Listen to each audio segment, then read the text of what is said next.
after midnight, and it was one of those really deep black evenings, and we showed up to the trailer park in the city's north end. And when we pulled up to the residential address, before we even got out of the ambulance, we could hear audible screams coming from inside the trailer. Just horrific screams. Somebody was in a immeasurable form of distress. So we grabbed our gear, we're very cautious, and we go and we knock on the door and we just hear screaming. So I tried the handle opens, and I open it up. When I walk inside, the lights are off, and there's just sort of boards crudely nailed together, kind of just all over this place. And at the back of the room, there's a gentleman who is recoiled in terror, had not bathed in some time. And he was on the back of his couch. If you picture a parrot on a shoulder of a pirate, that's how he was perched on the back of his couch, and he was leaning against the wall. And he was beside himself with panic. And every step we made, he'd freak out, he'd lose it. The guy was hallucinating. He saw venomous demon snakes all throughout his trailer, on the ceiling, coming through the vents, on the floor.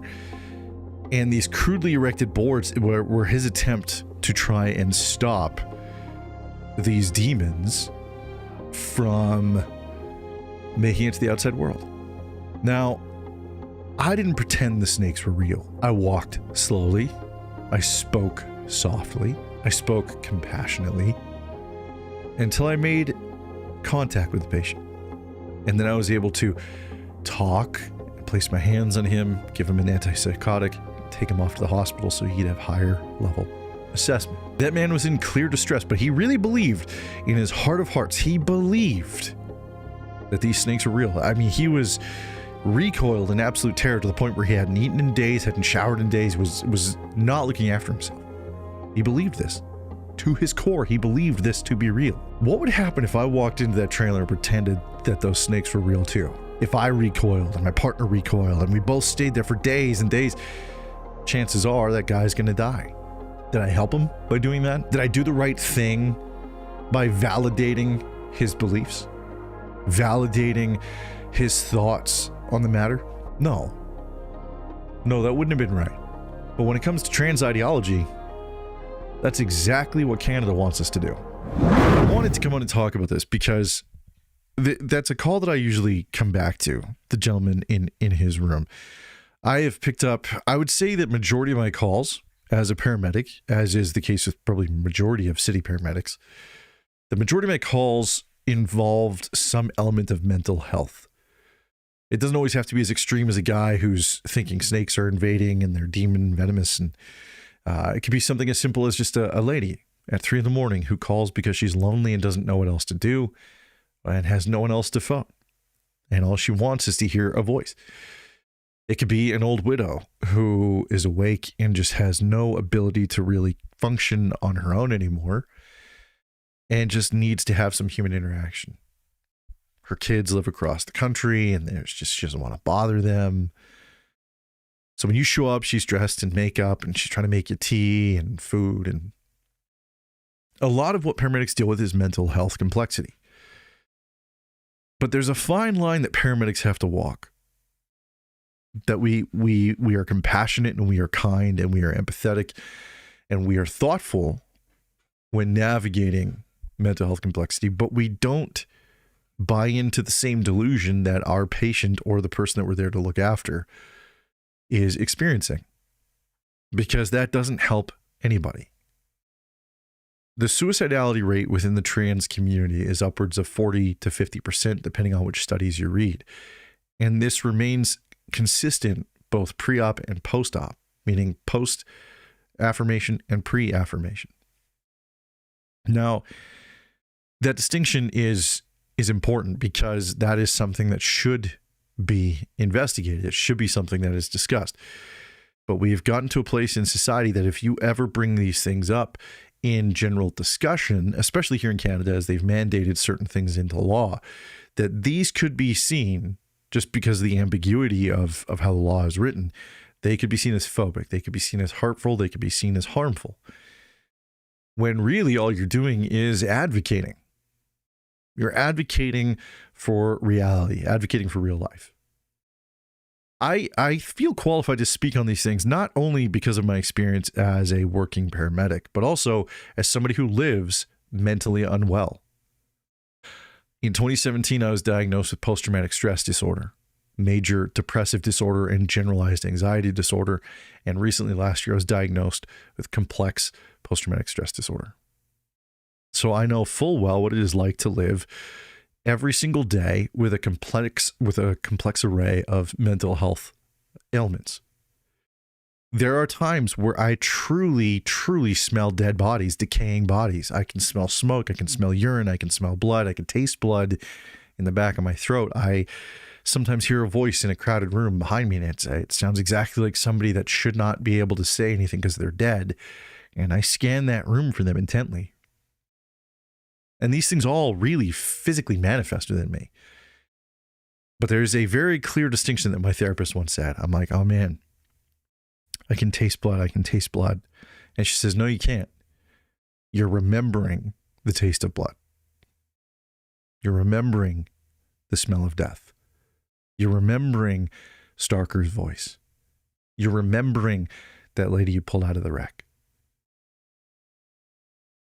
She didn't buy in to what was happening in my amygdala and my hippocampus. Those two things in my brain really believed, and sometimes truly do still believe, that the danger and that the things are happening. It does not behoove me to have a therapist or to have my beautiful wife or my friends around go, oh yeah, no, that's real. That's real. There are times that I hear sirens and I have to ask them, hey, do you hear this? Is this real? Because if they don't hear it, if it's not real, then I have to go down a different avenue to try and course correct, to try and recalibrate. It's fact finding. That's part of dialectical behavioral therapy. Why is dialectical behavioral therapy not talked about when it comes to trans ideology? Why is it that when we talk about trans ideology, we talk about it as though it is solidified science? It's not. It is ideology. Ideology. And I'm not saying that it's wrong. I do believe, in my heart of hearts, I truly do believe it is a mental unwellness. I do wholly believe that. I think that there's enough tangible proof out there to solidify that, both with, the hyperbolic things you see online with people being used as sort of points. Hey, see, this guy's crazy.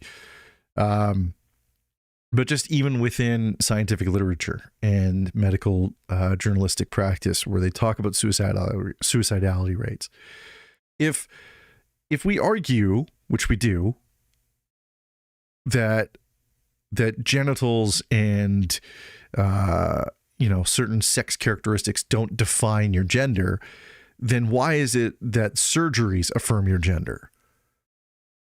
Those two things don't align. They don't correlate. They are counterintuitive to one another. But only one of those things is spoken in celebratory fashion. It is ridiculous. It is ridiculous that we can't have an open and broad discussion about it. Listen, I have lived in multiple cities across Canada, major cities, Toronto being the biggest. I have sat beside, probably urinated beside, shit beside, eaten meals beside trans people and never known it. Right? They go about their life, they live their life, and I never knew. You can live with a mental unwellness and still be a productive member of society. That doesn't negate the fact that it's still a mental unwellness. I live a very beautiful life. It has taken a long time for me to get to certain places that I can say that and actually partake in that.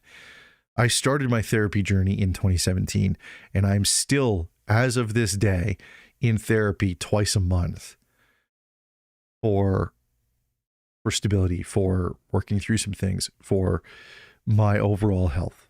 If I were to see, I think that I will be in therapy for the rest of my life in some form or another, whether it's twice a month, once every other month, whatever it comes down to. But right now, twice a month is a healthy thing for me.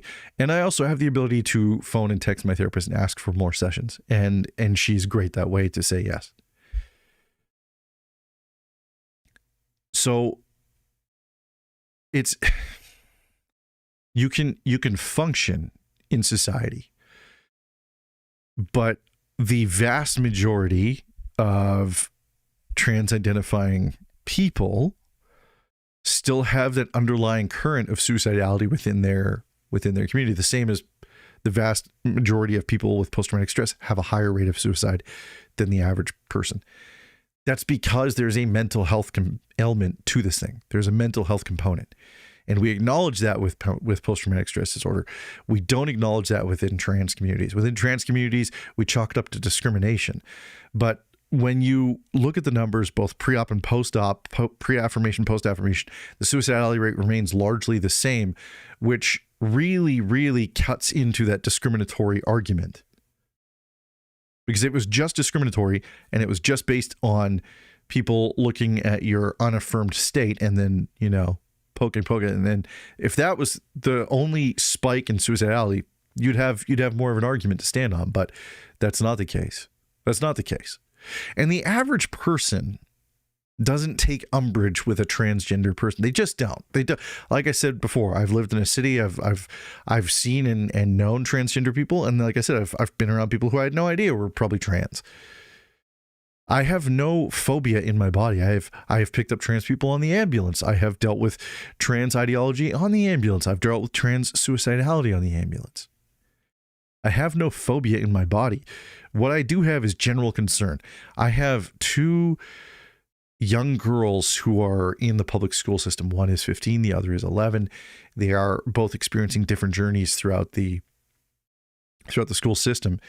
And here in Canada specifically, the public school system is gearing ever more toward villainization of a certain group of people, usually white people, and a villainization of immutable characteristics such as using the terms cis straight, as though being cis straight invalidates your ability to have a functioning opinion about something complex, as though being cis straight somehow removes you from the equation when it comes to talking about LGBTQ plus issues and concerns.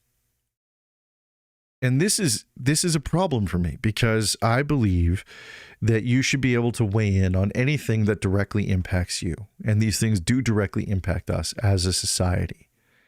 I served in the military with a guy who is now transitioning to become a female. Now, what that means, whether it's surgery or whether it's pills or whatever it is, but they have changed their name and they are living as a female, and they're living hopefully their best life. It's no longer a friend of mine, not by my choice, but by theirs, because I shared these views with them. They wrote a huge post one day saying trans women are women, and we had a generalized discussion. And I said, no, they're not. Trans women are trans women, the same as trans men are trans men. And there's nothing wrong with that. There is no inherent degree of discrimination within that. That's just reality. And they blocked me and deleted me because they said that I wasn't validating their right to exist. Two things. My having a contrarian viewpoint doesn't deny anyone's right to exist. They exist irrespective of me. Whether I'm alive or dead, they still exist. So I don't have the ability to stop somebody from existing simply because I have a contrarian viewpoint. That is ridiculous. Two, if you need external validation to exist, that is a psychological problem that requires assessment in any other mental health scope, in any other condition or practice. That is something that a psychologist or a psychiatrist or a therapist of any kind would address, because external validation is never something that you should seek. Validation always comes from within. Always. But we are now, by law here in Canada, enforcing subjective external validations, such as pronoun usage. Now, the language within law is so ambiguous that really, with what I'm doing right here, with what I'm about to say, I could get in trouble. I will not use made-up pronouns. I won't be forced to use them. I will not. If you tell me your pronoun is ze, zem, ze, zer, that's not a thing. That's a made-up fallacy. There is no measurable point for what that is. You tell me you're a they, them, You can't identify what that is. I'm not doing it. I'm not playing that game, because in order to validate those things, the amount of mental gymnastics you have to go through to land on some sort of standing point is insane. It is mentally unwell. I refuse to play in that game. I refuse to use somebody's made up pronouns for the same reason that I refuse to acknowledge a schizophrenic's imaginary best friend. It doesn't help me. It doesn't help them. It doesn't help society. I am not here to judge anything in that regard. I am here to raise concerns over how we are molding young minds. Yeah, I think it's great that we're engineering young people to have a little bit more empathy and a little bit more kindness. But are we? Are we? Because empathy and kindness needs to work both ways, not just one way. And when it comes to people of the Christian faith that have deeply rooted beliefs about homophobic practices and sodomy and everything else, it's okay to demonize those people in society based on how we're doing things now. I'm not saying it's okay to demonize them. I'm saying that as a society, we're getting to a place where it's okay to demonize them. They demonize them in media. They demonize them in mainstream media. They demonize them in social media, television, whatever. But you cannot do the same when it comes to trans or rainbow, anything. If you dare do anything contrarian, you're a phobic. You're a bigot. These things are not equative to empathy. So I don't know that we are really raising a whole truly more empathetic group of generations, because their belief system is being guided only one way, and there are laws being written in partisan for one side. I should be able to question. I should be able to have conversations with my loved ones if they come to me and say that they think they're in the wrong body. I should be able to look at them and talk to them, and then we should be able to investigate that via going through the healthcare system. It is so easy to just be like, I want to change my gender. I am different now. I this, I that.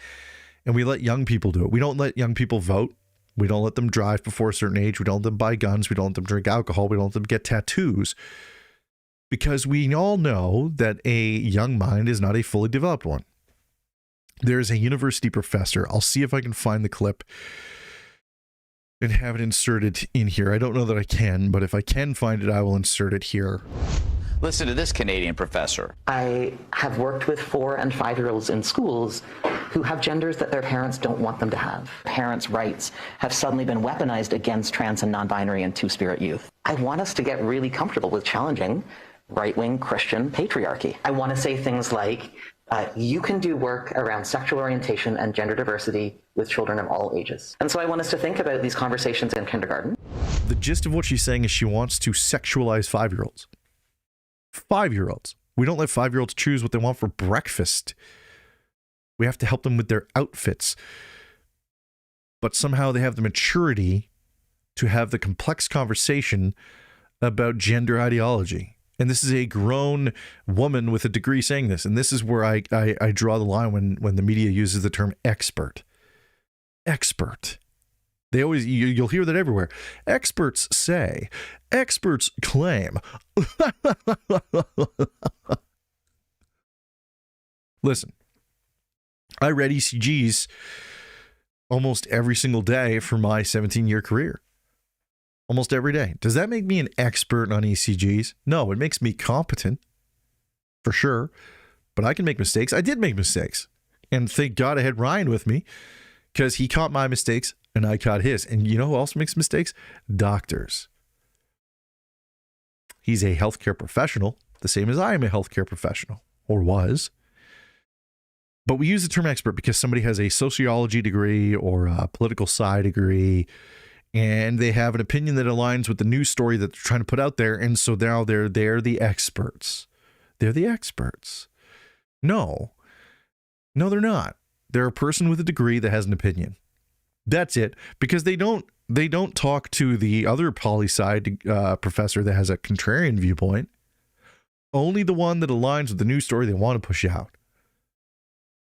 So no, experts, I hate that term because it's not used properly, and it is only used to try and argue from a position of authority. And that's we lean it. Oh, well, the experts say. I mean, the experts say. If you look at the DSM-5 and you look at gender dysphoria and how the wording has changed. I'm going to see if I can find it here. The wording has changed on it because up until about 10 minutes ago, the gender dysphoria rate was on there. Let's see. I don't know if I can find it now. Hopefully I can. So one of the things that it says in relation to gender dysphoria is that people say it's not a disorder anymore because it's not on the DSM-5, and that is true. It's not on the DSM-5. But the part they skip over, the part that's inconvenient to them, is that the distress is still clinically recognized. The incongruence still exists as the defining context. And the reframing of this whole thing was influenced by social stigma reduction and institutional ethics, not by some scientific discovery that erased sex as a biological category and influenced gender ideology as some sort of measurable science. The DSM replaced gender identity disorder with gender dysphoria, which subsequently changed a lot of the context around it. And again, that was influenced heavily by partisan politics and by subjective ideology. Listen, man, at the end of the day, I think it's important to have honest conversations about things. And there's no reason that we shouldn't be able to have conversations about complex issues such as this, because these things are important to talk about. These things are relevant to talk about, and simply denigrating contrarian viewpoints to bigotry or phobic is a disservice to a truly cohesive societal push toward progress. You can't just push narrative forward and call that progress, because that's narrative promulgation, not progress. And there's a big difference between the two. So anyway, that's what this generic white guy over the internet has to say about this whole thing. It's really troubling.